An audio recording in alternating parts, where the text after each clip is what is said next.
So here's my question to you. Where are you as it relates to your number? Are you 90 something percent on target, 100% on target, 50% on target, 30% on target? Do you have a target? Do you have a target?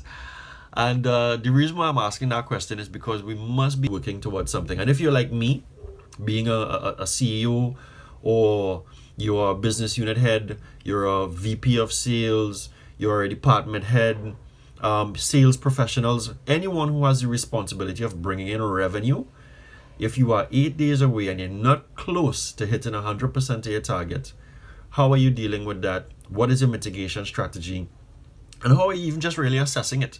So here are a couple things that a few things that I just want to suggest that could be the problem that you need to really start working on. The first one I want to start on is, let's say those deals that already came in that you said that you wanted to close because you've done the work in identifying them from before.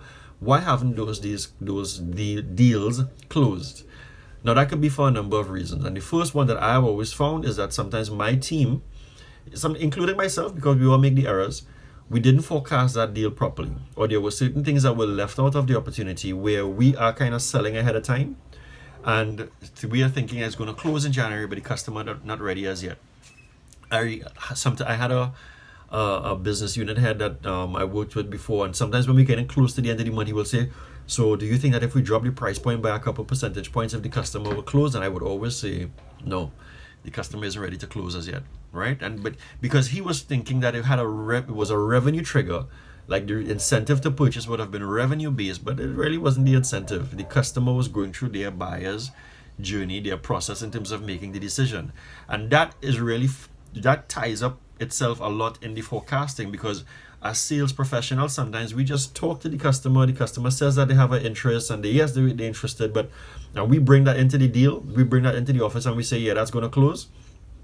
You may not be wrong. It just may not close any time that you're expecting it to close, right? So what do you do in an instance like that? Well, for sales managers, and even for yourself as a CEO, business unit head, or whatever, you need to now go back and look at, okay, so how do I go back to these customers, identify as to why isn't it closing it based upon the forecast that I gave? And you might realize that you were wrong. You might realize that you may have left out a key person that is responsible for making the decision. You may realize that the customer has always indicated that today January wasn't the time, or even if they said January, they were just forecasting themselves. And what you didn't do throughout the process was really identify, okay, seeing that you're saying it might be January, how closer are you to making that official decision? Those are things that you need to practice as it relates to asking the right questions, so that you would now be able to forecast properly. So that's forecasted. The other one is the activity. If it is that the little that you have forecasted, or the amount that whatever quantity you have in your forecast is shaky, then what is your activity in relation to bumping up the number? Like, how much activity have you had, so that one or two deals that don't fall into the play is going to affect the entire sales number? Then you have a sales activity problem. And that means that you need to look at what your sales people are doing, what your marketing team is doing, what you are doing, because you need to be bringing in, you have certain levels of sales activities, right? You have inbound and outbound activities. Your outbound activities will come with your team. Your inbound activities will come through marketing, supporting the team so that they can get the right leads after they've been pre-qualified, right? So your sales activity is really important.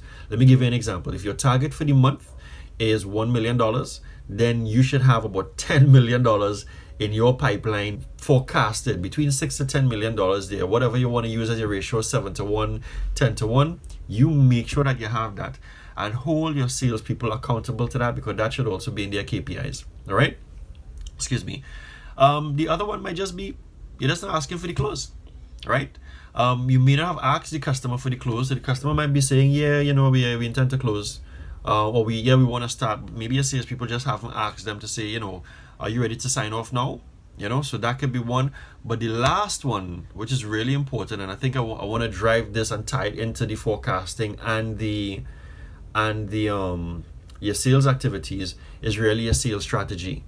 Look back at what your sales strategy for this quarter is, because that is extremely important. Your sales strategy drives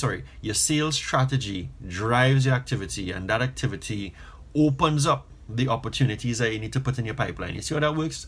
Strategy, activity, opportunities, pipeline. All right?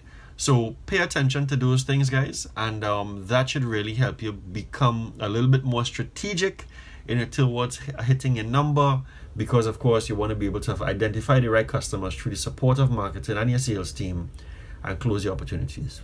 Let me know what you guys think. Have a great day and excellent selling opportunities. Peace.